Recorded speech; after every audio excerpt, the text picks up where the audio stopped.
ika-3 taon na sana ng aming pagsasama. Nakaluhod ako sa gitna ng malawak at marangyang sala, pilit na binubura ang mansa ng pulang alak sa mamahaling carpet na kulay gatas. Ito ang paboritong carpet ni Doña Victorina. Ang biyenan kong itinuring ang sarili bilang reyna ng tahanang ito. Habang ako naman ang nagsilbing aliping walang bayad sa loob ng 3 mahabang taon. Pinahig ko ang butil ng pawis sa aking noo, habang ang bango ng niluluto kong paboritong ulam ni Marco ay humahalimuyak mula sa kusina. Inakala ko na ang pagtitiis at pagpapakumbaba ay sapat na para kilalanin nila ang halaga ko bilang tao. Huwag mo nang pagpaguran yan, Angela. Anyway, wala ka na rito bukas. Natigilan ng aking kamay. Ang boses ni Marco ay hindi nagtataglay ng kahit anong laming o pagsisisi. Iniangat ko ang aking paningin at doon ko nakita ang aking asawa, nakatayo sa tabi ng isang babaeng balot ng alahas at suot ang isang nising mapang-api. Si Sofia, ang anak ng kompetensya sa negosyo na madalas niyang banggitin. Ang kamay ni Marco ay mahigpit na nakapulupot sa baywang nito. Isang haplos na kailanman ay hindi ko naramdaman sa harap ng maraming tao. Ano ang ibig mong sabihin, Marco? Anniversary natin ngayon. Mahinahon kong tugon, pinanatili ang boses na walang anumang pangiinginig, kahit ang dibdib ko ay tila binubog ng katotohanan. Humalahak si Sofia, isang tunog na parang kaskas ng kutsilyo sa plato. God, you are so pathetic. Hindi mo ba narinig? You're fired as a wife, Angela. Wala ka ng silbi sa merger ng pamilya namin. Isang hampas lupa na kinuha lang sa kung saang ampunan. Do you really think you belong here? Sumulpot si Doña Victorina mula sa itaas ng hagdanan. Ang kanyang gintong rosaryo ay kumakalansing sa bawat hakbang. Hindi man lang siya tumingin sa akin nang ihagis niya ang isang makapal na envelope sa paanan ko. Sa ibabaw mismo ng basang karpet na nililinis ko, pirmahan mo ang annulment papers na yan din. Tapos na ang charity work ko sa iyo, Angela. Pinatira kita, pinakain at binihisan, pero hanggang doon lang yon. Huwag kang mag-inarte dahil wala kang naitulong sa pamilyang ito kundi ang maging pabigat. Layas, na yun din. I don't want a stain like you in my house tonight. Sa bawat salitang lumalabas sa kanilang mga bibig, tila may isang kadenang napapatid sa loob ko. Ang gaslighting na ginagawa nila sa loob ng 3 taon, ang pagpaparamdam na wala akong kwenta, na utang ko sa kanila ang aking hininga, ay biglang naglaho. Tiningnan ko si Marco, umaasang makakakita ng kahit katiting na awa. Ngunit ang tanging naroon ay ang pagmamadali at pagkasuklam. Pinilit nilang ipitin ako sa isang sulok. Iniisip na ang isang ulilang katulad ko ay luluhod at magmamakaawa para sa tirang pagkain sa kanilang mesa. Ngunit nagkamali sila. Ang katahimikang bumabalot sa akin ay hindi tanda ng takot, kundi ang hudyat ng isang bagyo. Dahan-dahan akong tumayo. Hindi ako nagbunas ng luha dahil wala namang luha na dapat pumatak para sa mga taong ito. Inayos ko ang aking tindig, ang aking likod na dati ay laging nakayuko ay naging kasing tuwid ng isang haligi. Isang malamig at mapait na ngiti ang sumilay sa aking mga labi, isang ekspresyong nagpatigil sa tawanan ni na Sofia at Marco. 3 taon. 3 taon akong nagpanggap bilang si Angela na mahina, ang asawang sunod-sunuran upang makuha ang bawat detalye ng kanilang maruming transaksyon sa lupa, ang bawat ledger na itinago ni Doña Victorina sa ilalim ng kanyang altar. Ang misyon ko ay tapos na, at ang kanilang pagtataksil ang huling piraso ng puzzle na kailangan ko. Kinuha ko ang panulat sa ibabaw ng mesa at mabilis na nilagdaan ng papel. Walang pag-aalinlangan, walang sakit. Ang bawat hagod ng tinta ay tila isang hiwa ng katarungan. Pagkatapos, hinubad ko ang aking singsing, ang mumurahing piraso ng metal na ibinigay ni Marco upang ipakita ang kanyang pagiging matipid sa akin. at binitawan ito sa gitna ng basang carpet. Salamat, Victorina. Salamat sa pagpapaalala sa akin kung kaano kasama ang lasa ng inyong pagkain at kung kaano kadumi ang inyong buti. Ang boses ko ay kasing talim ng labaha. Bawat salita ay may bigat na hindi nila inaasahan.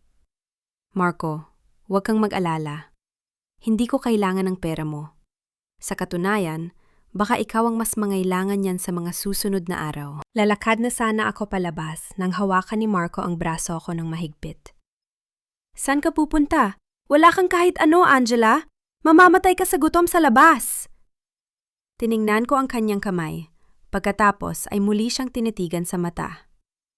Ang aking tingin ay tila yelo na nagpakunot ng kanyang noo sa takot. Dahan-dahan niyang binitiwan ang aking braso. Tila napaso sa lamig ng aking presensya. Lumabas ako ng mansion. Dala lamang ang aking dignidad at ang maliit na bag na naglalaman ng aking tunay na pagkakakilanlan. Sa labas, ang ulan ay nagsimulang pumatak ng malakas. Tila hinuhugasan ang lahat ng dumi ng pamilyang De La Vega mula sa aking balat. Hindi ako lumingon. Hindi na kailangan. Pagdating sa kanto, sa ilalim ng isang madilim na puno ng nara, may isang itim na SUV na naghihintay. Pumasok ako sa loob at agad na sinalubong ng isang seryosong lalaki na may hawak na tablet. Lieutenant Colonel Angela, the documents are secured. Ang bawat pirma mo sa bahay na iyon ay na-trace na namin sa kanilang offshore accounts. Ulat ng aking tauhan. Kinuha ko ang aking burner phone, ang device na itinago ko sa loob ng 3 taon ng pagtitiis. Mabilis kong pinindot ang mga numero habang tinitignan ang liwanag ng mansion mula sa malayo. Isang kaharian ng mga kasinungalingan na malapit ng gumuho. Command Center, this is Lieutenant Colonel Angela. Operation Bacal is now in final phase. Ready the warrants. Gusto kong makita ang bawat isa sa kanila na nakaposas bago sumikat ang araw.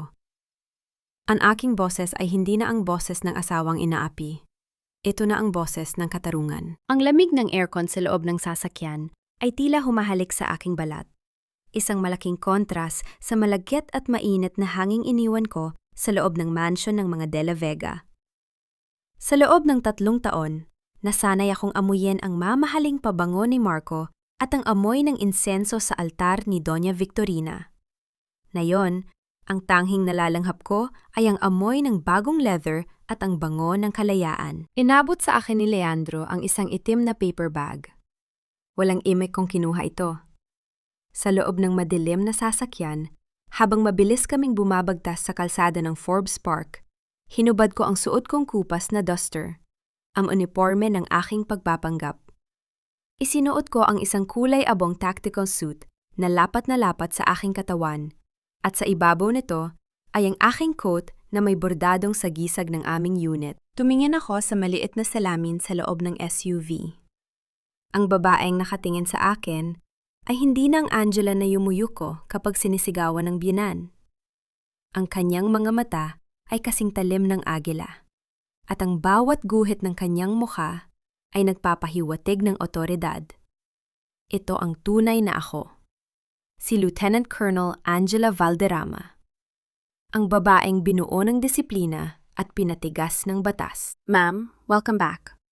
Akala ko ay hindi mo na matatapos ang 3 taon. Masyadong naging malupit ang mga De La Vega sa iyo.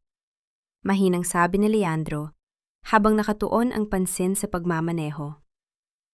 Ang pasensya ay bahagi ng strateya, Leandro. Mas malalim ang sugat, mas madaling makita ang bulok sa loob. Tugon ko habang inaayos ang aking baril sa holster na nakakabit sa aking hita. Nasaan ang mga huling ulat tungkol sa Bulacan property? Inabot niya sa akin ang isang tablet. Ang screen ay naglalaman ng mga dokumentong nagpapatunay sa maruming laro ni Marco. Ginamit niya ang aking pangalan bilang dummy owner.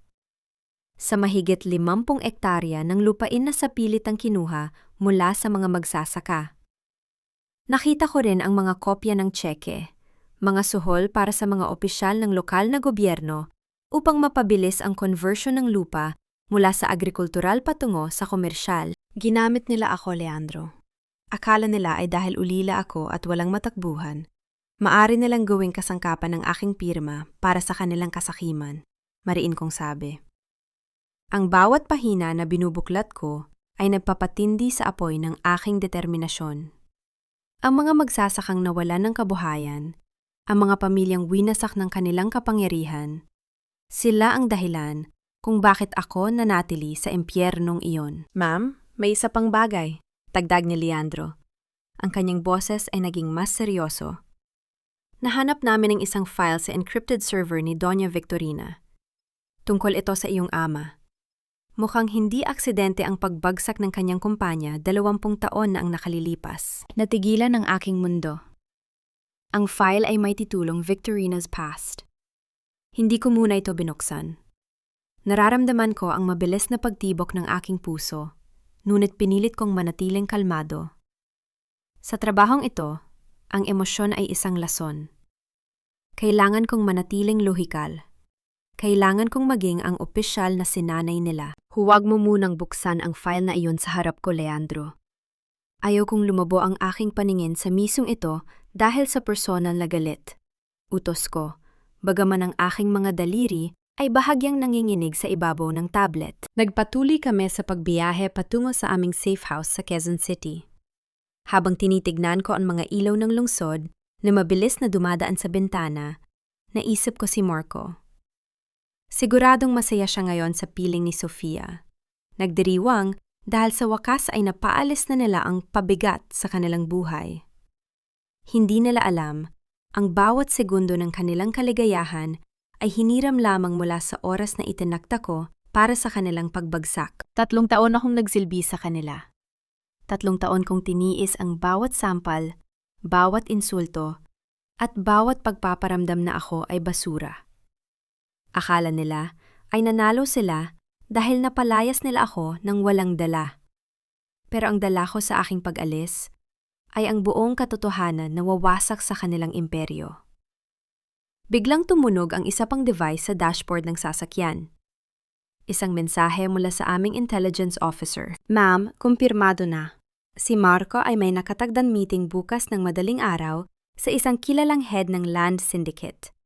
Mukhang balak nilang ilipat ang mga asset sa isang offshore account bago pa tayo makakilos.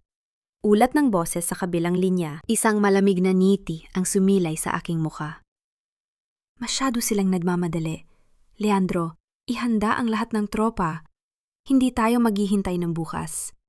Gusto kong malaman nila na ang gabi ay hindi lamang para sa mga tulad nilang magnanakaw, kundi para din sa mga tulad nating tagapagtanggol. Ipinikit ko ang aking mga mata sa loob ng ilang segundo. Dinarama ang bigat ng tungkulin sa aking balikat. Ang Angela na asawa ni Marco ay patay na.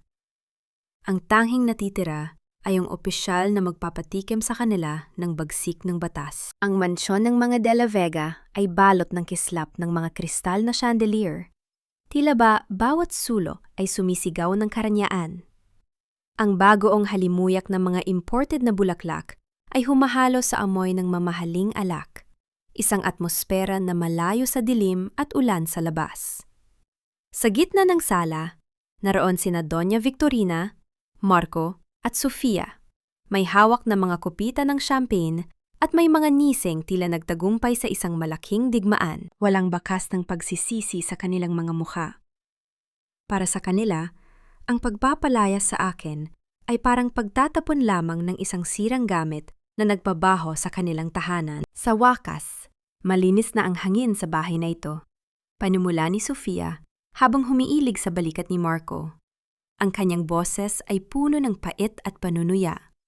I can't believe you endured that woman for 3 years, Marco. She was so plain, so boring, ni hindi marunong magdala ng mamahaling damit. She looked like a maid, even in her Sunday dress. Humalakak si Marco. Isang tunog na dati ay nagbibigay sa akin ng kapanatagan. Ngunit na yon ay nagpapaalala lamang ng kanyang kataksilan. Huwag mo na siyang isipin, sweetie. Ginawa ko lang naman yon para pagbigyan si Mama. Sabi niya, kailangan ko ng asawang madaling pasunurin habang inaayos natin ang mga papeles sa Bulacan. Angela was the perfect puppet. Quiet, obedient, and most importantly, She had no family to protect her. Umayos ng upo si Doña Victorina sa kanyang antigong upuan.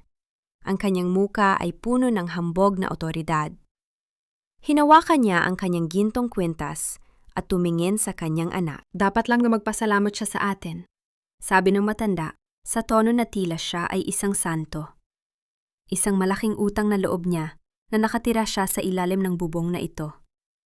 Pinakain natin siya ng masasarap na pagkain na kahit sa panaginip ay hindi niya matitikman sa ampunang pinanggalingan niya.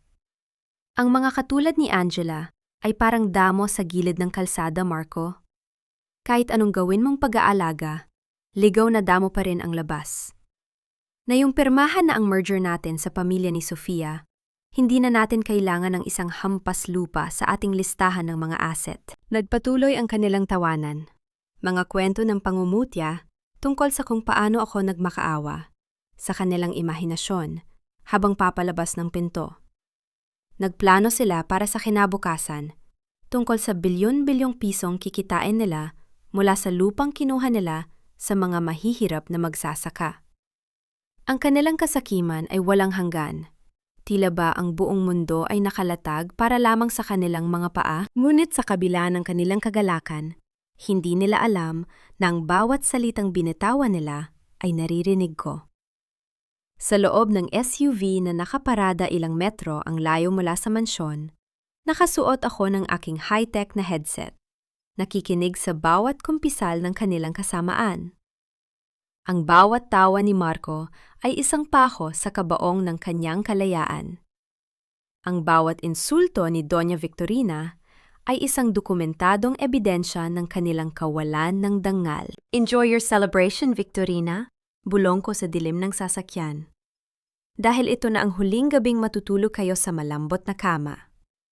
Maya-maya pa, ang tunog ng doorbell ay umalingongaw sa buong mansyon. Isang katulton ang mabilis na tumakbo upang buksan ang pinto. Pumasok ang isang delivery man na may dalang isang napakalaking lagat ng mga bulaklak. Ngunit hindi ito ang karaniwang bulaklak para sa selebrasyon. Ang mga ito ay purong puting lily, mga bulaklak na madalas makita sa mga burol. Nagtaka si Marco at lumapit sa malaking arrangement. Para kanino ito? Kanino galing? Kinuha niya ang maliit na card na nakasabit sa isa sa mga tangkay. Binasa niya ito ng malakas at sa bawat salita, ang kanyang boses ay unti-unting nanginig. Para sa mga De La Vega, ang bawat utang ay may katapat na paniningil. Ang oras ng inyong pagluluksa ay nagsisimula na ngayon. Walang pangalan ang nakalagay sa card. Ang kaba ay biglang gumapang sa mukha ni Doña Victorina, habang si Sofia ay napakapit ng mahigpit sa braso ni Marco. Ang masayang atmosfera ay biglang napalitan ng isang nakabibinging katahimikan at takot. Sa labas, sa loob ng SUV, ibinaba ko ang aking headset at tumingin kay Leandro. Command Center, i-lock ang lahat ng kanilang bank accounts. Ngayon din, huwag hayaang makagalaw ang kahit isang sentimo. Copy, ma'am, sagot ni Leandro. Tumingin ako sa bintana, sa mansyong dati kong tinawag na tahanan. Ang mga ilaw doon ay tila unti-unting naglalaho sa aking paningin. Pinalitan ng imahe ng mga rehas na naghihintay sa kanila. Hindi pa man sumisikat ang araw ng susunod na umaga, ang mansyon ng mga De La Vega ay binalot na ng tensyon nga mas matindi pa sa bagyo sa labas. Ang bawat swipe ng credit card ni Marco ay nauuwi sa declined, at ang bawat tawag ni Doña Victorina sa kanilang personal banker ay hindi sinasagot. Ngunit ang pinaka-critical sa lahat ay ang mga lupain sa Bulacan. Ang pundasyon ng merger nila kay Sofia ay nakapangalan pa rin kay Angela bilang dummy owner. Kung wala ang kanyang pirma sa isang deed of sale, ang bilyon-bilyong pisong kontrata ay magiging basurang papel lamang. Nangiinig ang mga kamay ni Marco habang dinidiyal ang numero ko. Sa loob ng SUV, pinanood ko ang pag-ilaw ng aking telepono. Hinayaan ko itong tumunog ng 10 beses bago ko ito sinagot. Angela, salamat sa Diyos, sinagot mo rin! Ang boses ni Marco ay tila musika sa aking pandinig. puno ng desperasyon at pekeng pag-aalala. Nasaan ka? Nag-aalala ako ng madaling araw na at wala ka pa. Nagsisisi ako, Angela. Alam mo namang, nadala lang ako ng pressure ni Mama at ni Sofia, di ba? Hindi ko sinasadya ang mga sinabi ko kagabi. Isang malamig na ngiti ang sumilay sa aking mga labi. Ang husay niyang umarte. Kung hindi ko lang alam ang katotohanan, baka naniwala pa ako sa kanyang mga luha. Tapos ka na ba, Marco? Masyadong maaga para sa isang teleserye? Ang tugon ko, bawat salita ay kasing tigas ng bato. Angela, please. Mag-usap tayo. Magkita tayo sa paborito nating coffee shop sa Makati. Gusto kong bumawi. May mga dokumento lang din tayong kailangang ayusin para sa future nating dalawa. I love you. Alam mo yan? Sige, 11 o'clock.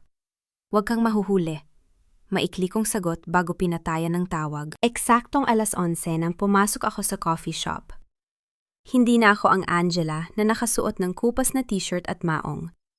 Nakasuot ako ng isang itim na silk dress na hapit sa aking katawan at dekalidad na salamin sa mata.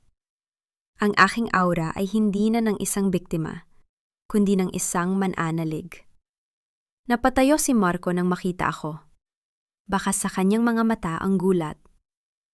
Angela, you look different. Ang ganda mo. Naupo ako sa kanyang tapat nang hindi nagbabago ang ekspresyon. Diretsuhin mo na ako, Marco. Alam nating pareho na hindi ang kagandahan ko ang ipinunta mo rito, kundi ang mga lupain sa Bulacan na hindi niyo maibenta dahil nasa akin ang kontrol. Sandaling natigilan si Marco. Pagkatapos ay mabilis na nagbago ang kanyang muka patungo sa isang mapagkunwaring lungkot. Angela, bakit ganyan ang pananalita mo? Oo, kailangan natin ang pirma mo. Pero para sa atin din to. Kapag natuloy ang merger, magkakaroon tayo ng sapat na pera para bumukod kay Mama. Magkakaanak tayo, magiging masaya. Please, sign these papers and I promise, iiwan ko si Sofia. Ikaw lang ang mahal ko. Hinawakan niya ang aking kamay sa ibabaw ng mesa. Ang kanyang haplos na dati ay nagpapatibok ng puso ko, ay nagbibigay na ngayon ng matinding pandidiri. Bago pa ako makasagot, isang matinis na boses ang bumasag sa katahimikan ng shop.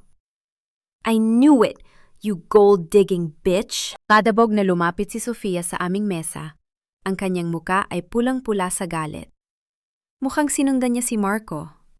Kaya palang aga mong umalis, Marco? Nakikipagkita ka sa basurang ito? At ikaw, Angela, akala mo ba mababawi mo siya sa pamamagitan ng pagpapaganda? You're just a maid in a better dress. Tumayo si Sofia at mabilis na itinaas ang kanyang kamay upang sampalin ako. Ngunit bago pa man dumapo ang kanyang palad sa aking pisingi, mabilis ko itong nasalo sa hangin. Ang aking pagkakahawak sa kanyang pusuhan ay kasing higpit ng isang bakal na posas. Nakita ko ang gulat at sakit sa kanyang mga mata. Huwag mo akong susubukan, Sofia. Hindi mo alam kung anong klaseng impyerno ang kaya kong ibalik sa iyo. Ang bulong ko sa kanyang harap, sapat na para marinig nilang dalawa. Ang aking boses ay kalmado, ngunit punong-puno ng panganib. Binitiwan ko ang kanyang kamay ng may puwersa na nadulot sa kanyang pagkaatras. Tumingin ako kay Marco, na ngayon ay tila isang basang sisiw na hindi alam ang gagawin. Marco, ang iyong gaslighting ay hindi natatalab sa akin. Ang pirma na hinahanap nyo, makukuha nyo yon sa tamang panahon, sa harap ng tamang mga tao. Pero sa ngayon, masanay na kayong maging mahirap dahil ang lahat ng perang akala nyo ay inyo ay dumaan na sa kamay ng batas. Kinuha ko ang aking bag at tumayo. Hindi ko na hinintay ang kanilang sagot. Habang naglalakad ako palabas, naramdaman ko ang bawat mata sa loob ng coffee shop na nakatingin sa akin.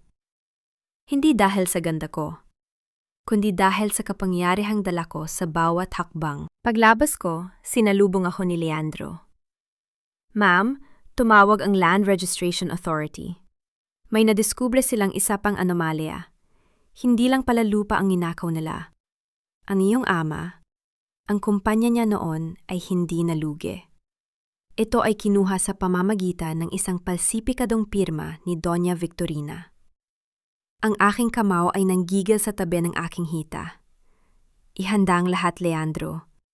Sa susunod na pagkikita namin, hindi na mesa ang mamamagitan sa amin, kundi ang rehas ng kulungan. Ang puting kisame ng maranyang kwarto sa ospital ay tila sumasalamin sa kalinisan ng budi ni Doña Victorina. Isang malaking kasinungalingan na binalot sa telang seda. Nakahiga ang matanda. May suot na oxygen mask na hindi naman nakakabit sa tangke. At ang kanyang mga mata ay pilit na naglalabas ng luha habang nakatutok ang kamera ng cellphone ni Marco sa kanyang mukha. Mga kababayan, tignan ninyo ang ginawa ng babaeng pinatira at itinuring naming anak. Ang boses ni Marco ay gumaralgal, puno ng peking pait habang nagla-live sa Facebook. Matapos naming ibigay ang lahat, matapos siyang ituring na reyna sa bahay na ito, bigla siyang naglaho. Dala ang mga mahahalagang dokumento ng aming kumpanya.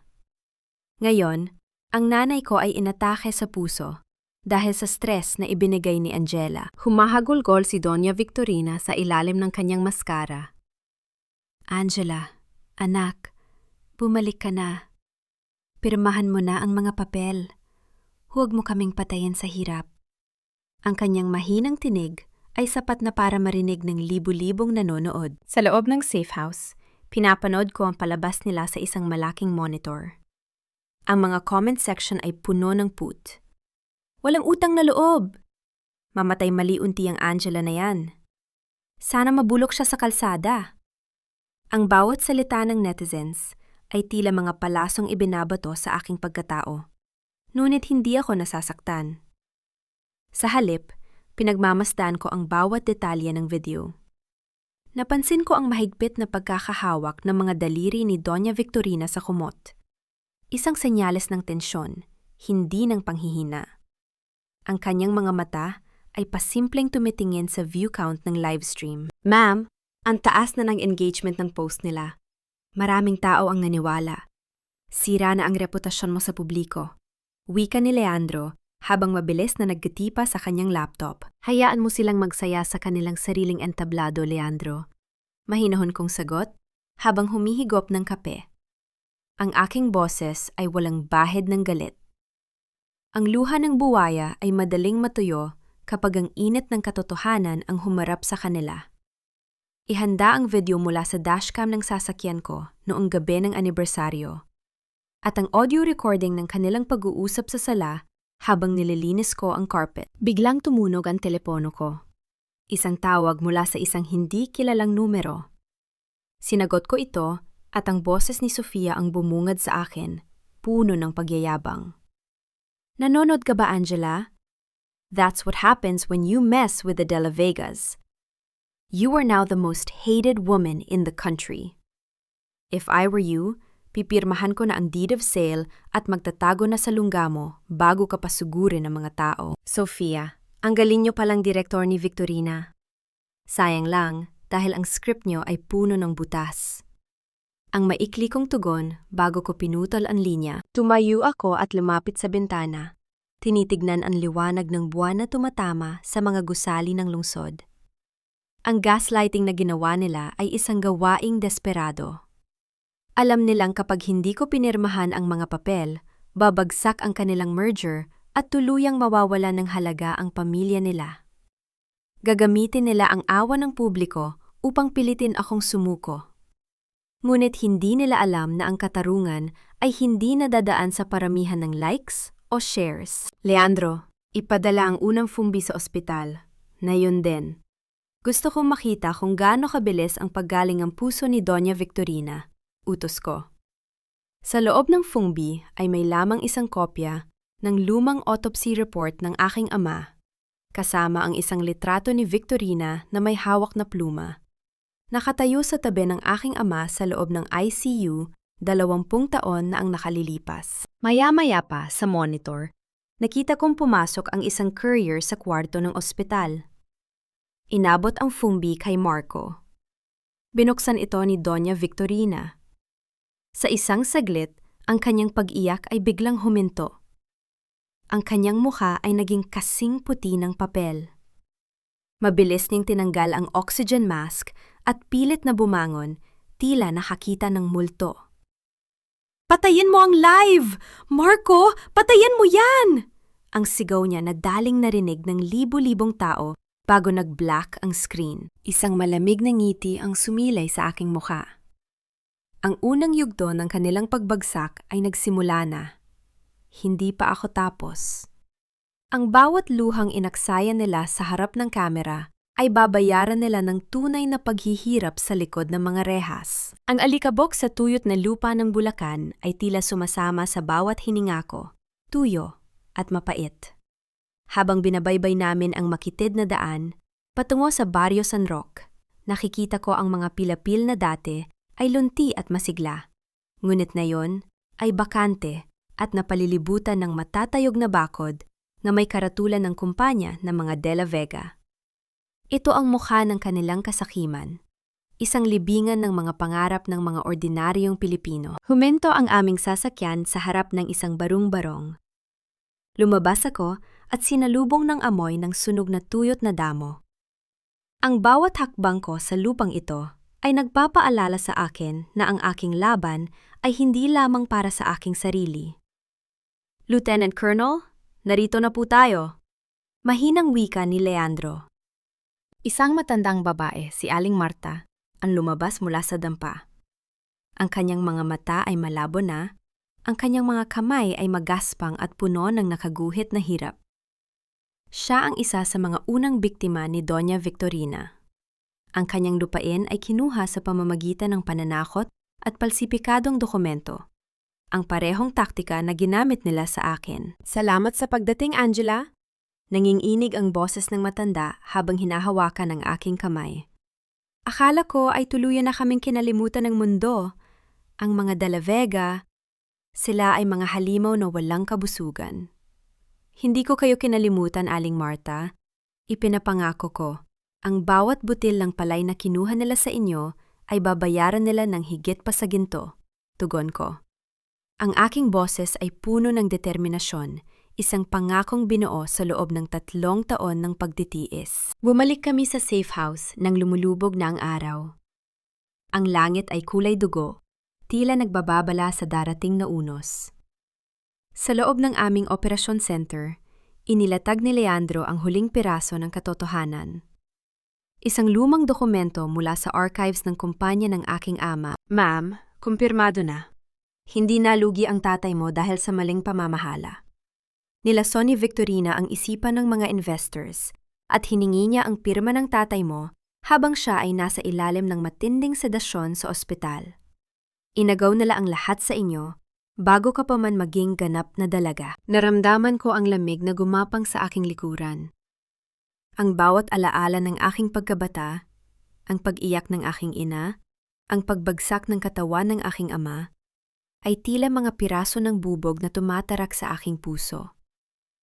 Ang aking tatay ay namatay, na naniniwalang siya ay isang bigo.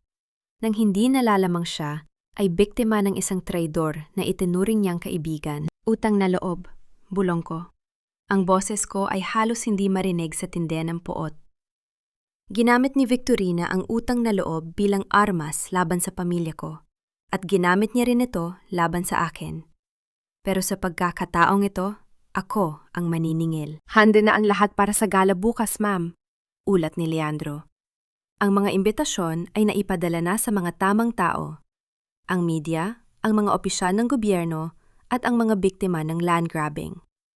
Magiging isang gabi ito na hinding-hindi makakalimutan ng bansa. Kinuha ko ang aking uniforme mula sa cabinet. Ang bawat medalya, ang bawat insignia ng aking ranggo ay kuminang sa ilalim ng ilaw. Ito ang aking tunay na balute. Ang bawat insulto ni Marco, ang bawat sampal ni Victorina, ay naging gatong upang patigasin ang bakal ng aking pagkatao. Samantala, sa mansyon ng mga De La Vega, alam kong hindi sila mapakali. Ang mga surveillance camera na itinanim ko ay nagpapakita kay Marco na pabalik-balik sa paglalakad sa kanyang opisina, habang si Victorina ay tulala sa kanyang silid, yakap ang kanyang gintong rosaryo na tila ba makapagliligtas ito sa kanya mula sa impyernong nilikha niya. Ma'am, may isang problema, wika ni Leandro habang nakatingin sa monitor. Mukhang nagsisimulang maghinala si Marco sa akin. Nagtanong siya sa Bar Association tungkol sa aking lisensya. Baka madiskubre niya ang tunay kong pagkakakilanlan bago pa ang bukas. Isang malamig na ngiti ang sumilay sa aking muka. Hayaan mo siyang maghanap, Leandro. Ang takot ay isang mas mabisang paraan upang sirain ang isipan ng kaaway. Sa oras na malaman niya ang totoo, huli na ang lahat. Ang bitag ay nakasara na. Tumingin ako sa malayo, sa direksyon ng mansion. Bukas, ang mga anino ng nakaraan ay magsasama-sama upang harapin ang mga nagkasala. Wala ng pagtakas. Wala ng gaslighting. Tanging ang malupit na katotohanan. Ang nakabibinging halahak ni Doña Victorina sa kabilang linya ng telepono ay tila mga tinik na pilit tumutusok sa aking pandinig. Katatanggap lang nila ng balita ng isang maliit na korte sa probinsya ay naglabas ng desisyon pabor sa kanilang pamilya hinggil sa isang usapin ng teknikalidad sa lupa. Akala nila, ito na ang hudyat ng kanilang tuluyang pagkapanalo. Akala nila, ang munting tagumpay na ito ay sapat na upang burahin ang lahat ng kasalanang ginawa nila sa loob ng ilang dekada. Narinig mo ba yon, Angela? We won! Gaya ng lagi naming ginagawa. Ang boses ni Marco ay puno ng kayabangan. Tila ba nakalimutan na niya ang kanyang pagmamakaawa sa coffee shop noong nakaraang araw? Huwag mo nang ipagpatuloy ang kalokohang ito. Pinatunayan lang ng batas na kami ang may-ari ng lahat. Pumunta ka sa gala bukas ng gabi. Gusto kong makita mo kung paano kami magdiwang ng tunay na tagumpay. Isusuot ni Sofia ang kwintas na dapat sana ay para sa iyo. Pero dahil naging ambisyosa ka, hanggang tingin ka na lang. Nanatili akong tahimik. Hinahayaan ang bawat salita niya na maging dagdag na ebidensya ng kanilang pagkabulag. Ang kanilang tagumpay ay bahagi lamang ng aking plano. Isang pain upang mas lalo silang maging kampante, upang mas lalo silang lumutang sa ulap bago ang kanilang masakit na pagbagsak. Darating ako, Marco. Huwag kang mag-alala. Ang tanging sagot ko bago ko pinutol ang linya. Gabi na nang lumabas ako ng aming safe house upang kumuha ng ilang mahahalagang file mula sa isang contact. Habang naglalakad ako sa madilim na parking lot ng isang mall sa Makati, naramdaman ko ang kakaibang bigat sa paligid. Ang hangin ay tila tumigil sa pag-ihip, at ang tanging naririnig ko ay ang tunog ng sarili kong mga hakbang sa semento. Mula sa anino ng isang malaking poste, isang lalaki ang mabilis na lumabas. Nakasuot siya ng itim na jacket at takip ang mukha. Sa kanyang kamay, kumikislap ang isang balisong sa ilalim ng malamig na liwanag ng street lamp. Hindi siya nagsalita. Mabilis siyang sumugod. Ang bawat galaw niya ay puno ng intensyong pumatay. Ngunit hindi ako ang Angela na kilala ni Marco. Sa isang mabilis na pag-iwas, naramdaman ko ang hangin ng patalim na dumaan sa gilid ng aking braso. Gamit ang aking siko, mabilis kong tinamaan ang kanyang panga. Isang saktong tama na nagdulot ng tunog ng pagkakaumpog ng mga ngipin. Hindi ko siya binigyan ng pagkakataong makabawi. Hinawakan ko ang kanyang pulsuhan, pinihit ito ng may sapat na puwersa upang mabitawan niya ang patalim, at itinulak siya sa dingding ng gusale. Ang tunog ng kanyang katawan na bumangga sa semento ay umalingaw-ngaw sa tahimik na gabi. Idiniin ko ang aking tuhod sa kanyang dibdib, sapat na upang mawalan siya ng hininga, ngunit hindi upang mawalan ng malay. Sino ang nag-utos sa iyo? Ang tanong ko. Ang boses ko ay walang bahid ng takot.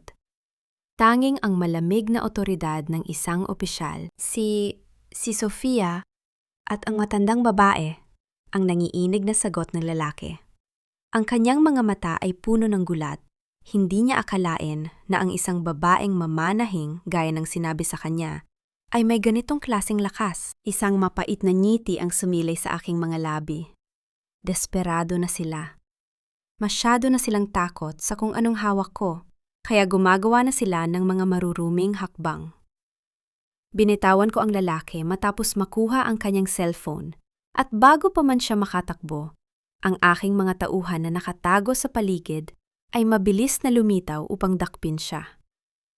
Ma'am, ayos ka lang ba? May sugat ka. Nag-aalalang tanong ni Leandro habang lumalapit sa akin. Tiningnan ko ang aking braso. May maliit na gasgas ito mula sa patalim. Bahagyang dumugo, ngunit hindi malalim. Isang ideya ang biglang nabuo sa aking isipan. Leandro, huwag mong gamutin ito ng maayos. Ibalot mo lang ng benda na medyo madugo, utos ko. Gusto kong malaman nila na nagtagumpay ang kanilang plano. Ikalat mo ang balita sa mga social circles nila na ang ex-wife ni Marco ay nasa ospital at critical ang lagay. Gagamitin nating pain ang iyong kalagayan, ma'am? Tanong ni Leandro, na agad namang nakuha ang aking stratehiya. Eksakto. Gusto kong pumunta sila sa gala nang may ngiti sa kanilang mga labi, naniniwalang wala na silang kalaban. Gusto kong maging komportable sila sa gitna ng kanilang kasinungalingan. Ang tugon ko, habang pinagmamasdan ang dugong dahan-dahang kumakalat sa benda ng aking braso. Bago kami umalis sa parking lot, kinuha ko ang aking cellphone at nagpadala ng isang huling mensahe kay Marco. Alam kong mababasa niya ito sa gitna ng kanilang pagdiriwang. See you at the gala. I have a gift for your mother. Sa kabilang dako ng lungsod, sa loob ng kanilang marangyang opisina, alam kong nagtitinginan sina Victorina at Sofia, naghihintay ng balita mula sa kanilang inupahang mamamatay tao. Hindi nila alam, ang bawat hakbang na ginagawa nila ay lalong naglalapit sa kanila sa bingit ng bangin. Ang aking sugat ay hindi tanda ng kahinaan, kundi ang huling pako sa kabaong ng kanilang kalayaan. Ipinikit ko ang aking mga mata habang umaandar ang sasakyan. Bukas, ang bawat sampal, bawat pagmamaliit, at bawat krimen nila ay magkakaroon ng kabayaran. Ang katarungan ay hindi lamang isang konsepto. Ito ay isang pangyayaring malapit ng maganap. Ang loob ng Grand Ballroom ng 5 bituin na hotel ay kumikinang sa ilalim ng mga dambuhalang chandelier na tila ba gawa sa mga luhang kristal. Ang bawat sulok ay pinalamutian ng mga sariwang puting orkidya at ang hangin ay mabigat sa amoy ng mga mamahaling pabango at champagne. Narito ang lahat ng makapangyarihan sa lipunan, mga politiko, mga negosyante, at ang mga taong ang tanging puhunan ay ang kanilang mga apelyido. Sa gitna ng entablado, nakatayo si Doña Victorina. Suot ang isang kulay gintong gown na tila babaluti ng isang reyna. Ang kanyang mukha ay puno ng ngiting tagumpay. Ang bawat kislap ng kanyang diamanteng kwintas ay sumasalamin sa kanyang paniniwalang siya ang may-ari ng gabing ito. Ngayong gabi, hindi lamang natin ipinagdiriwang ang anibersaryo ng De La Vega Group. Ang boses ni Victorina ay umalingaw sa buong hall, puno ng mapagkunwaring kabutihan. Ipinagdiriwang din natin ang ating pagkakaisa at ang ating malasakit sa kapwa. Dahil ang tunay na yaman ay hindi nasusukat sa pera, kundi sa kung paano natin tinutulungan ang mga nangangailangan. Sa gilid ng entablado, si Marco ay nakatayo kasama si Sofia. Si Sofia ay suot ang isang asul na gown na labis ang kislap, at sa kanyang leeg ay nakasabit ang diamanteng kwintas na ipinangako ni Marco sa akin noon. Nagtatawanan sila. Naniniwalang ang kanilang problema ay wala na. Sa isip nila, ako ay nasa isang higaan sa ospital. Nag-aagaw buhay dahil sa sugat na ipinagawa nila. Did you hear the news, sweetie? Bulong ni Sofia kay Marco. Ang kanyang boses ay puno ng katuwaan. Sabi ng source ko, hindi na raw magtatagal ang ex-wife mo. Our secret is safe forever. Ngumisi si Marco at ininom ang kanyang alak. Sabi ko naman sa'yo, I always take care of the trash. Wala nang haharang sa atin. Ngunit sa kalagitnaan ng kanilang pagdiriwang, biglang bumukas ang malaking pinto ng ballroom. Ang tunog ng mga engkahe at usapan ay biglang huminto. Tila ba may isang malamig na hanging pumasok sa loob? Ang lahat ng mata ay lumingon sa pintuan. Isang babae ang pumasok, dahan-dahan. Ang bawat hakbang ay may bigat ng otoridad. Hindi ito ang Angela na kilala nila. ang Angela na laging nakayuko at nakasuot ng kupas na damit. Ang babaeng ito ay suot ang isang kulay pulang gown na kasing tindi ng dugo, hapit sa kanyang katawan at nagpapakita ng bawat kurba ng kanyang pagkababae. Ang kanyang buhok ay maayos na nakapusod at ang kanyang mga mata ay kuminang sa ilalim ng ilaw, hindi sa takot, kundi sa galit na matagal ng kinimkim. Ang bawat pagtama ng aking matulis na takong sa makintab na sahig na marmol ay lumilikha ng isang ritmong matatag at nakabibingi sa gitna ng katahimikan ng ballroom. Ang mga tao ay nagsimulang magbulungan. Sino siya? Hindi ba siya ang asawa ni Marco? Bakit siya nareto? Nakita ko ang pagbagsak ng baso ni Marco sa sahig. Ang tunog ng pagkabasag ng kristal ay bumasag sa katahimikan. Ang mukha ni Doña Victorina ay biglang naging kasing puti ng mga bulaklak sa paligid. Si Sofia naman ay napakapit ng mahigpit sa braso ni Marco. Ang kanyang mga mata ay halos lumabas sa gulat. Angela? Ang tanging lumabas sa bibig ni Marco. Ang kanyang boses ay puno ng hindi paniniwala. Nagpatuloy ako sa paglalakad hanggang sa makarating ako sa harap ng entablado. Ang bawat hakbang ko ay parang pagdurog sa kanilang mga puso. Tumingala ako kay Doña Victorina. Isang matamis, ngunit malamig na ngiti ang sumilay sa aking mga labi. Magandang gabi, Doña Victorina, Marco, Sofia. Ang boses ko ay kalmado. Bawat salita ay may talim na parang espada. Narinig ko ang iyong speech tungkol sa malasakit sa kapwa. Tunay ngang nakakaantig ng puso. Ngunit nakalimutan mo yatang banggitin kung paano mo tinulungan ang tatay ko na mawala sa mundong ito.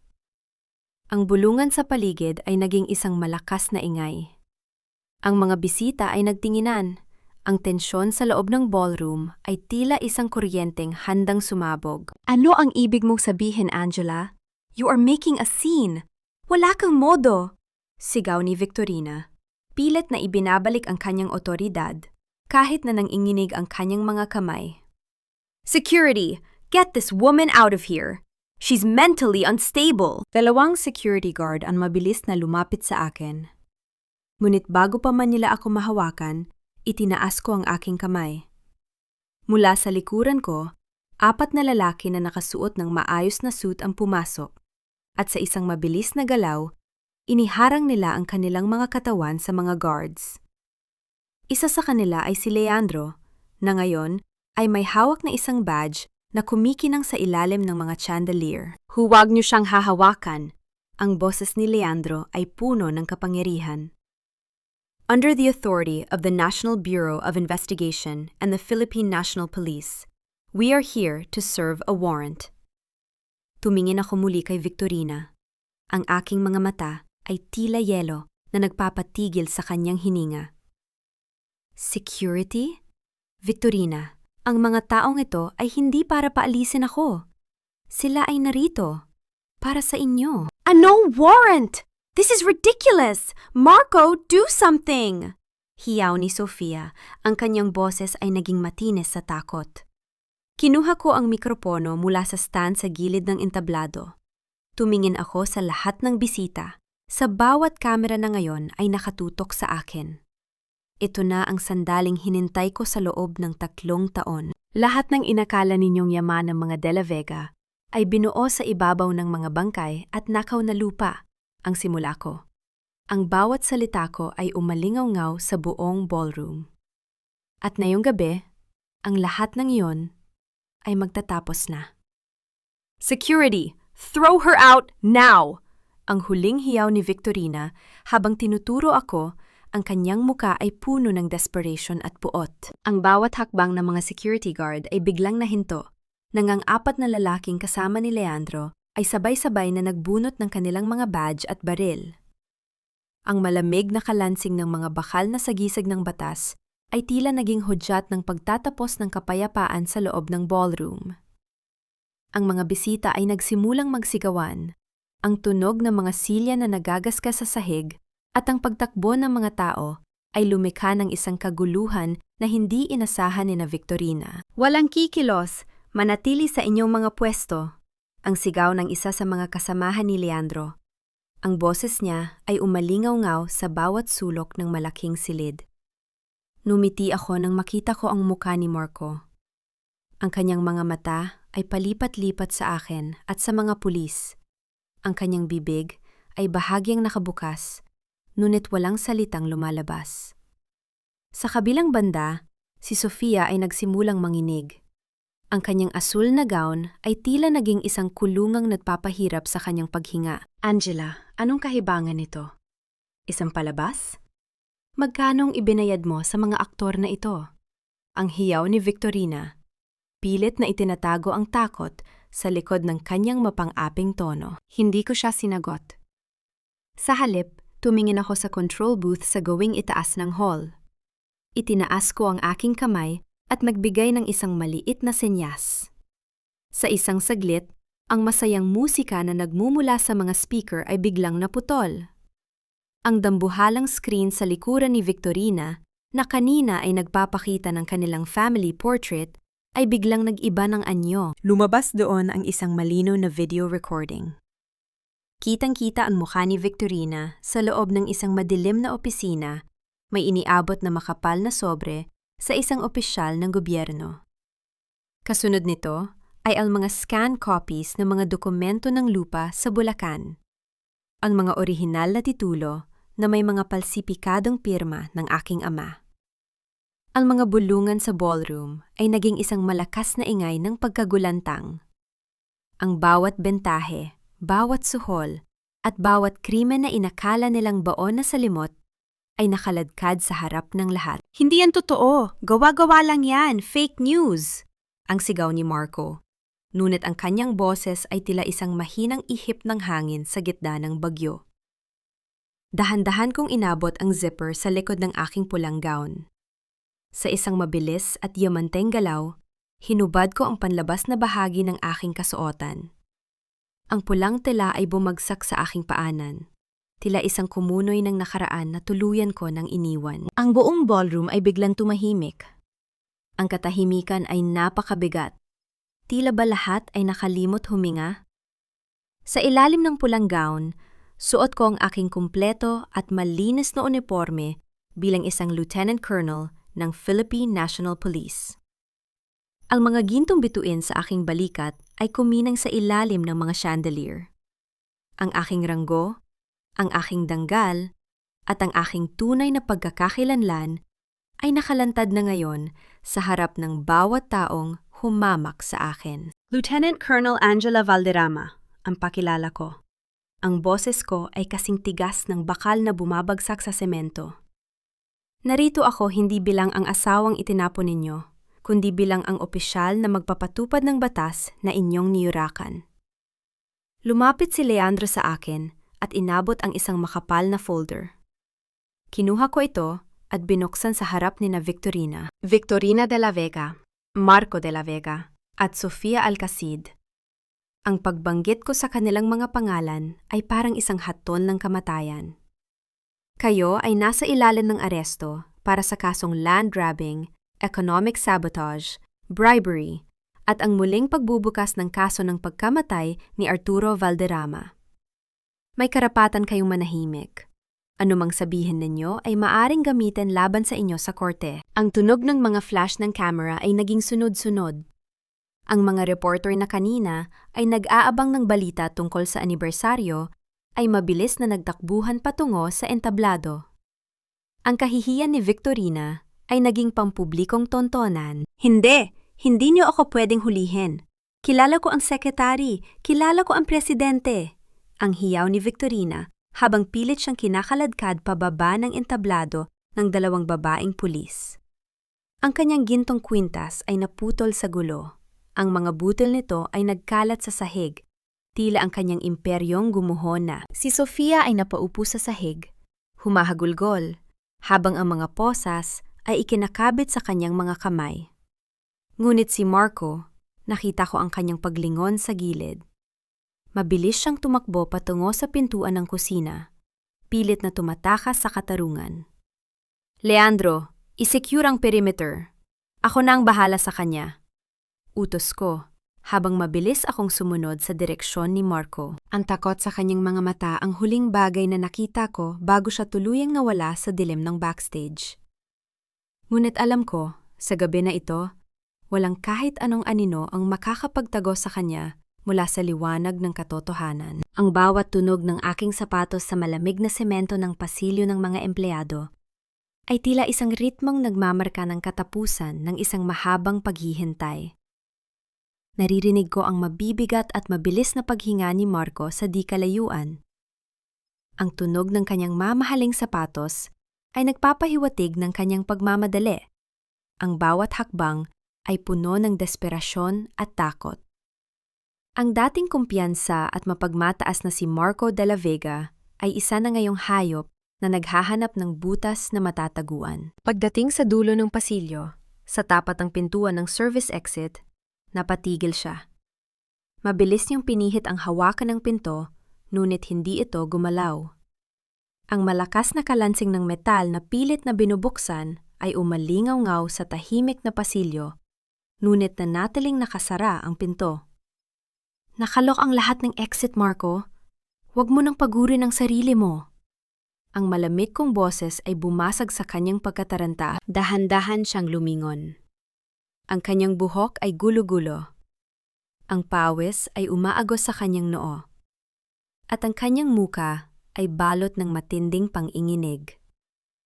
Nang makita niya ako sa aking uniforme, na may hawak na mga posas na kumikislap sa ilalim ng malamig na ilaw ng fluorescent, tila ba nakakita siya ng isang anino ng kamatayan? Angela, please, makinig ka muna. Ang boses niya ay naging isang pakiusap, puno ng gaslighting na dati ay mabisang armas niya laban sa akin. Ginawa ko lang ang lahat dahil kay Mama. Siya ang may gusto ng lahat ng ito. Alam mo namang mahal kita, di ba? Pwede nating ayusin to. Itakas mo ako rito at magsisimula tayo ng bago sa ibang bansa. May itinatago akong pera, sapat na para sa ating dalawa. Isang maikli at mapait na tawa ang kumawala sa aking mga labi. Humakbang ako palapit sa kanya. Bawat segundo ay mas lalong nagpapaliit ng espasyong lumamagitan sa amin. Mahal mo ako? Mahal mo ako, kaya hinayaan mong ituring akong alila sa sarili nating bahay? Mahal mo ako, kaya nakipagsabwatan ka upang nakawin ang huling piraso ng dangal ng pamilya ko. Ang bawat salita ko ay parang hampas ng latigo. Ang perang sinasabi mo? Iyon ay ang dugong piniga ninyo mula sa mga magsasaka sa Bulacan at ang perang ninakaw ninyo sa tatay ko. Ang bawat sentimo niyon ay naka-freeze na. Hindi mo pwedeng gawin sa akin ito! Asawa mo ako! Ang hiyaw niya. Pilit na ibinabalik ang kanyang otoridad, ngunit ang kanyang boses ay tuluyan ng nabasag. Asawa? Tapos na tayo, Marco. Ang pinirmahan ko noong gabi ng anibersaryo ay hindi lamang annulment papers, kundi ang warrant para sa iyong pagkabilanggo, sagot ko. Sa isang mabilis na galaw, hinawakan ko ang kanyang braso at pinihit ito sa kanyang likuran. Ang tunog ng kanyang pag-aray ay umalingaw sa pasilyo. Ngunit hindi ko ito pinansin. Ikinabit ko ang mga posas sa kanyang mga kamay. Ang malamig na bakal ay gumuhit sa kanyang balat. Isang simbolo ng katotohanang hindi na niya matatakasan. Samantala, sa labas ng hotel, ang mga sirena ng pulis ay patuloy na nagwawala. Nakita ko sa bintana ang pagkaladkad kay Doña Victorina patungo sa isang police car. Ang kanyang gintong gown ay gusot-gusot na, at ang kanyang sigaw para sa tulong ay hindi na pinapansin ng mga taong dati ay yumuyukod sa kanya. Si Sofia naman ay tulala, nakaupo sa loob ng isa pang sasakyan habang ang mga diamanteng suot niya ay kinukuha ng mga investigador bilang ebidensya. Lahat ng inakala ninyong proteksyon, lahat ng koneksyon na ipinagmamalaki ni Victorina ay gumuhuna sa loob lamang ng isang gabi. Bulong ko sa tabi ng tainga ni Marco. Dahil sa harap ng batas, wala kayong halaga. Inakay ko si Marco pabalik sa main hall. Habang dumadaan kami sa gitna ng ballroom, ang mga dating kaibigan at kasosyo nila ay nakatingin ng may halong pandidire at takot. Ang kahihiyan ay ganap na. Ang pamilyang De La Vega na itinuring ang sarili ng mga Diyos ng lipunan ay naging mga kriminal sa harap ng buong bansa.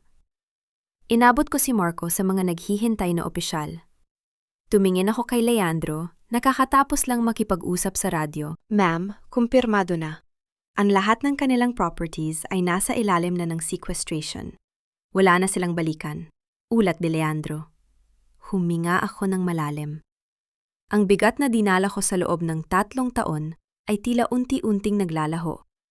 Ngunit bago pa man ako tuluyang makaramdam ng kapayapaan, tumunog ang aking radyo.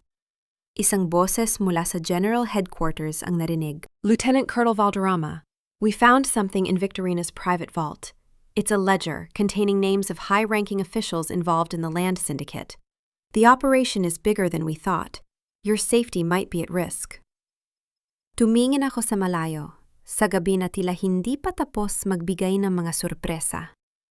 Ang aking tagumpay laban sa pamilyang De La Vega ay simula pa lamang ng isang mas malaking digmaan. Ang sikat ng araw sa labas ng piitan ay tila masyadong maliwanag para sa madilim at malamig na rehas na nasa harap ko. Ang amoy ng klorina at lumang bakal ay humahalo sa amoy ng kape na dala ko. 3 araw na ang nakalilipas matapos ang gabi sa gala at ang buong bansa ay hindi pa rin tumitigil sa pag-uusap tungkol sa pagbagsak ng mga De La Vega. Narito ako sa loob ng detention center ng Camp Crame. Nakaupo ako sa tapat ng isang makapal na salamin, naghihintay sa lalaking dati kong tinawag na asawa.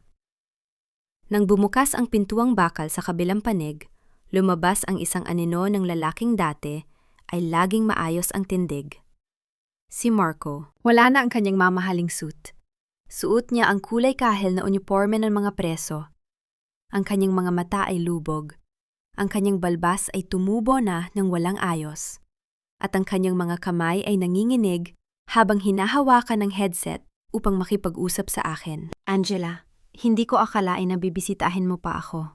Ang boses ni Marco ay mahina, tila isang kandilang malapit ng mamatay. Nakiusap ako sa abogado ko. Baka pwedeng kausapin mo ang mga Wes. Alam mo namang, napilitan lang ako, di ba? Si Mama ang utak ng lahat. I was just following orders. Please, Angela, ipaglaban mo ako. Asawa mo pa rin ako sa mata ng Diyos. Tiningan ko siya ng diretso sa mga mata. Walang galit, walang pot. Tanging ang malalim na kawalan ng pakiramdam. Marco, narito ako hindi para tulungan ka. Narito ako para tapusin ang lahat. Inilabas ko ang isang puting envelope mula sa aking bag at idiniin ito sa salamin. Isang opisyal na dokumento mula sa korte. Ito ang pinal na desisyon para sa ating annulment. Mula sa araw na ito, sa ilalim ng batas ng tao at ng simbahan, wala na tayong anumang koneksyon. Hindi na kita asawa. Hindi na kita pamilya. Ang boses ko ay matatag. Bawat salita ay kasing linaw ng kristal. At tungkol sa iyong hiling na tulong, ang katarungan ay hindi isang negosyo na pwedeng tawaran, Marco. Ibinigay ko lang sa iyo ang nararapat para sa mga krimeng ginawa mo. Binitiwan niya ang headset at napayuko. Ang kanyang balikat ay yumanig sa isang tahimik na pag-iyak na puno ng pagsisisi. Ngunit huli na ang lahat. Lumipat ako sa kabilang silid kung saan nakapiit si Doña Victorina. Kahit sa loob ng kulungan, pilit niyang pinapanatili ang kanyang mapagmataas na anyo. Nakaupo siya ng tuwid, ngunit ang kanyang mga mata ay puno ng matinding galit nang makita ako. Akala mo ba ay nanalo ka na, Angela? Ang asik niya. Ang boses niya ay kasing talim ng isang ahas. Marami kaming kaibigan sa labas. Ang ledger na nakuha niyo, maraming makapangyarihang tao ang masisira doon. Hindi nila hahayaang mabulok ako rito. Lalabas ako at sisiguraduhin kung babalik ka sa putikan kung saan kita kinuha. Victorina, ang mga kaibigan na sinasabi mo ang unang naglaglag sa'yo. Mahinahon kong sagot habang tinititigan ang kanyang nanginginig na mga daliri. Ang lahat ng opisyal na nasa ledger mo ay kasalukuyan na ring iniimbestigahan. Wala nang darating para iligtas ka. At tungkol sa tatay ko, ang kumpanyang ninakaw mo 20 taon na ang nakalilipas, naibalik na ito sa ilalim ng aking pangalan. Ang bawat sentimong kinuha mo ay gagamitin ko upang bayaran ang mga magsasakang sinira mo ang buhay. Tumayo ako. Hindi na hinintay ang kanyang susunod na hiyaw ng put.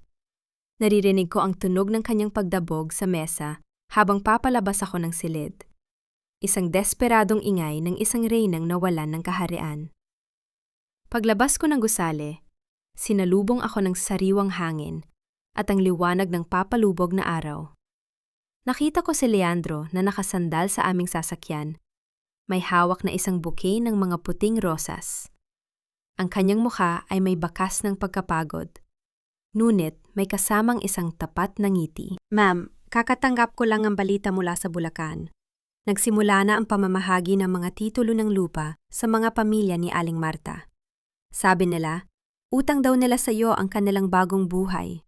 Ulat ni Leandro habang iniabot sa akin ang mga bulaklak.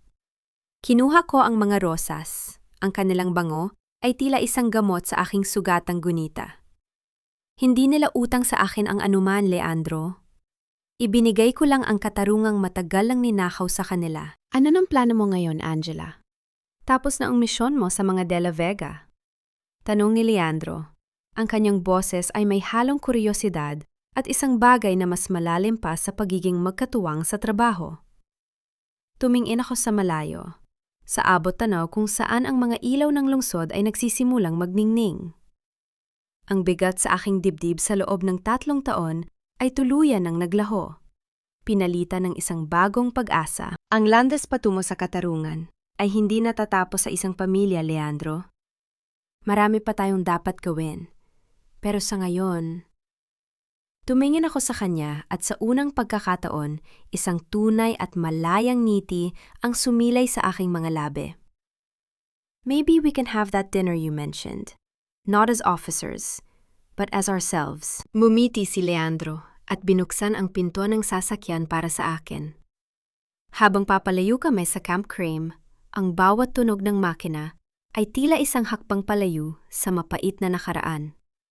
Ang katarungan ay nakamit na at sa wakas, ang aking puso ay malaya na upang muling magsimula. Ang sikat ng araw na tumatama sa aking mga medalya ay tila ba mas maliwanag kaysa sa anumang chandelier sa loob ng ballroom ng hotel?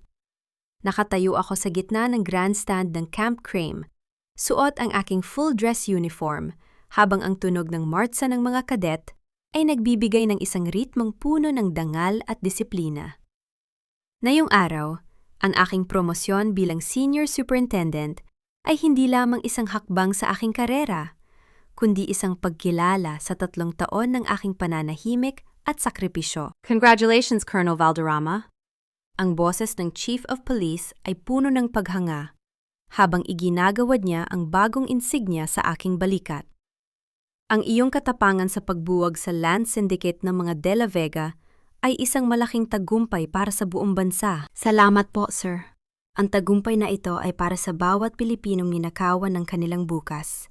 Ang maikli at matatag kong tugon. Habang nagpupugay ako, nakita ko sa malayo ang kislap ng mga kamera ng media.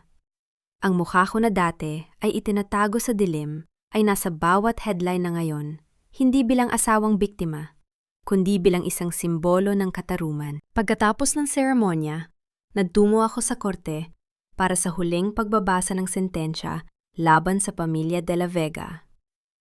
Ang silid ay punong-puno ng mga tao, kabilang na ang mga magsasaka mula sa Bulacan na nakasuot ng kanilang pinakamaayos na damit. Nang pumasok ako, ang bawat isa sa kanila ay tumayo, isang tahimik na pagkilala na nagpabasa sa aking mga mata. Naroon sina Victorina, Marco, at Sofia sa loob ng dock ng mga akusado. Si Victorina ay tila ba tumanda ng 10 taon sa loob lamang ng ilang linggo. Ang kanyang buhok na dati ay laging maayos ay gulo-gulo, at ang kanyang mukha ay puno ng lamat ng pagkatalo. Si Marco naman ay nakatingin lamang sa sahig. Tila ba hindi kayang harapin ang liwanag ng katotohanan? Si Sofia ay tuluyan ng tinalikuran ng kanyang sariling pamilya upang isalba ang kanilang kumpanya. Isa na siyang anino ng dating babaeng mapang-api. Ang tunog ng kahoy na martilyo ng hukom na tumatama sa mesa ay umalingaw sa buong silid. Isang tunog na nagpapahiwatig ng pinal na hatol. Guilty on all counts. Habang binabasa ang sentensya na, habang buhay na pagkabilanggo para kay Victorina at mahabang taon para kina Marco at Sofia, naramdaman ko ang pagdaloy ng isang malalim na kapayapaan sa aking sistema. Ang bawat sampan na tinanggap ko, ang bawat gabi na natulog ako sa sahig habang sila ay nagpapakasasa sa nakaw na yaman, ay mayroon na ngayong kabayaran. Hindi ito maari. May pera ako, may kapangyarihan ako. Ang huling hiyaw ni Victorina habang siya ay inilalabas ng mga jail officer. Ngunit ang kanyang boses ay tila isang mahinang ihip ng hangin na walang nakikinig. Ang kanyang kapangyarihan ay naglaho na kasama ng kanyang dignidad. Paglabas ko ng courthouse, sinalubong ako ni Aling Marta. May dala siyang isang maliit na bayaw ng mga prutas mula sa kanilang lupa. Ang lupa ngayon ay sa kanila na muli. Colonel Angela, maraming salamat. Nayon ay makakatulog na kami ng mahimbing dahil alam naming wala nang kukuha sa aming kabuhayan. Ang pasasalamat ng matanda habang nakahawak sa aking kamay. Katarungan lang po ang ibinigay ko sa inyo, Aling Marta. Inyo po ang lupang iyan. At wala nang sinumang mata pobre ang makakaagaw niyan sa inyo. Ang sagot ko nang may kasamang ngiti. Naglakad ako patungo sa sasakyan kung saan naghihintay si Leandro. Nakasuot siya ng barong at sa kanyang mga mata ay nakita ko ang isang hinaharap na hindi ko inakalang darating pa. Binuksan niya ang pinto para sa akin, hindi bilang isang bodyguard, kundi bilang isang kapantay. Sa wakas, tapos na ang lahat, Angela. O mas dapat ko na bang sabihing Colonel Valderrama? Biro niya. Nungit ang kanyang tingin ay puno ng pagmamahal. Colonel sa trabaho. Pero Angela lang sa iyo, Leandro. Ang tugon ko. Tumingin ako sa huling pagkakataon sa gusali ng korte. Ang pamilyang De La Vega ay naging bahagi na lamang ng isang madilim na kabanata na ngayon ay sarado na. Ang aking kwento ay hindi natatapos sa paghihigante, kundi sa pagbangon ng isang babaeng pinatibay ng batas at pinatigas ng katotohanan. Ang bawat hakbang ko pasulong ay hindi nadala ang bigat ng nakaraan, kundi ang gaan ng katarungan. Ipinikit ko ang aking mga mata habang umaandar ang sasakyan. Ninanamnam ang amoy ng kalayaan at ang init ng bagong simula. Ang tunay na tagumpay ay hindi lamang ang pagpapakulong sa kaaway, kundi ang muling paghahanap sa sarili sa gitna ng kaguluhan. At ngayon, nahanap ko na ang aking katarungan. Lumipas ang 6 na buwan mula nang gumuho ang kaharian ng mga De La Vega. At tila ba, ang buong mundo ay huminga ng maluwag kasabay ng aking paglaya. Nakatayo ako ngayon sa balkonahe ng aming lumang ancestral house sa Bulacan. Ang bahay na ninakaw ni Victorina 20 taon na ang nakalilipas. At ngayon ay muling nabawi ng aking pamilya. Ang hangin na umiihip mula sa mga bukirin ay hindi na amoy alikabok at paghihirap. Ngayon, ang bawat simoy ay nagdadala ng amoy ng bagong ane na palay at ng pag-asang matagal nang ipinagkait sa lupang ito. Pinagmamasdan ko ang mga magsasaka sa malayo. Ang kanilang mga tawa ay abot hanggang dito, isang tunog na mas masarap pakinggan kaysa sa anumang musika sa isang marangyang ballroom. Naitanong ko sa aking sarili, napatawad ko na ba sila? Sa bawat gabi na naalala ko ang mga pang-aapi ni na Victorina at ang pagtataksil ni Marco, hindi puot ang nararamdaman ko, kundi isang malalim na pag-unawa. Hindi ko sila kailangang patawarin, sa paraang ibabalik ko sila sa buhay ko. Ang tunay na pagpapatawad ay ang pagpili na huwag nang hayaan ang kanilang mga anino na diktahan ang aking kinabukasan. Ang kanilang parusa sa loob ng rehas ay ang kanilang katarungan. Ang aking kapayapaan sa labas ay ang aking tagumpay. Sina Victorina at Marco ay nananatili sa loob ng piitan. Unti-unting kinakain ng sarili nilang pagsisisi at ng katotohanang anyaman na itinuring nilang Diyos ay hindi sila maililigtas sa batas. Si Sofia naman, ayon sa huling ulat, ay tuluyan ng nalubog sa utang at kahihiyan. isang biktima ng sarili niyang kasakiman. Ang kanilang kapalaran ay ang malupit na salamin ng kanilang sariling mga gawa. Naramdaman ko ang isang mainit na haplos sa aking balikat. Hindi ko na kailangan lumingon upang malaman kung sino ito. Ang pamilyar na bango ng sandalwood at ang matatag na presensya ni Leandro ay sapat na upang magbigay sa akin ng kapanatagan. Iniisip mo na naman ba ang nakaraan, Angela? Mahinang tanong ni Leandro. Ang kanyang boses ay may himig ng pag-aalaga na hindi ko kailanman naramdaman sa loob ng 3 taon ng aking huwad na kasal. Iniisip ko lang kung gaano kalayo na ang narating ko mula sa gabing iyon sa gitna ng ulan. Tugon ko habang humaharap sa kanya. Salamat sa pananatili sa tabi ko, Leandro. Hindi lang bilang isang kasama sa trabaho, kundi bilang isang taong naniwala sa akin noong ako mismo ay nagduda sa aking sarili. Mumiti si Leandro at kinuha ang aking kamay. Ang katarungan ay nagsimula sa iyo, Angela. Kami ay naging gabay mo lamang. Ngayon, ang misyon mo ay hindi na ang paghuli ng mga kriminal, kundi ang pagbuo ng sarili mong kaligayahan. Isang mahalagang aral ang iniwan ng lahat ng ito sa aking puso. Ang kabutihan ay dapat laging may kasamang talim at talino. Ang pagiging mabuti ay hindi nangangahulugang pagiging martir o sunod-sunuran. Ang tunay na naisa sa katuparan na Pilipina ay ang babaeng marunong lumaban ng may integridad, marunong maghintay ng tamang pagkakataon, at higit sa lahat, marunong magpahalaga sa kanyang sariling dangal. Ang aking kwento ay hindi nagtatapos sa isang engrandeng kasal o sa pagtatambak ng yaman. Nagtatapos ito sa aking pagtayo ng mag-isa, na may tiwala sa sarili at may pusong punong-puno ng pag-asa. Ang katarungan ay hindi lamang tungkol sa pagpaparusa sa mga nagkasala, kundi tungkol sa pagbawi sa iyong sariling buhay mula sa mga taong nagnanais na sirain ito. Tumingin ako sa langit na ngayon ay kulay rosas at kahel. Ang huling kislap ng araw bago ang pagdating ng gabi. Wala nang takot sa aking dibdib. Wala nang pag-aalinlangan. Ako si Angela Valderrama. Isang anak, isang opisyal, at isang babaeng malaya.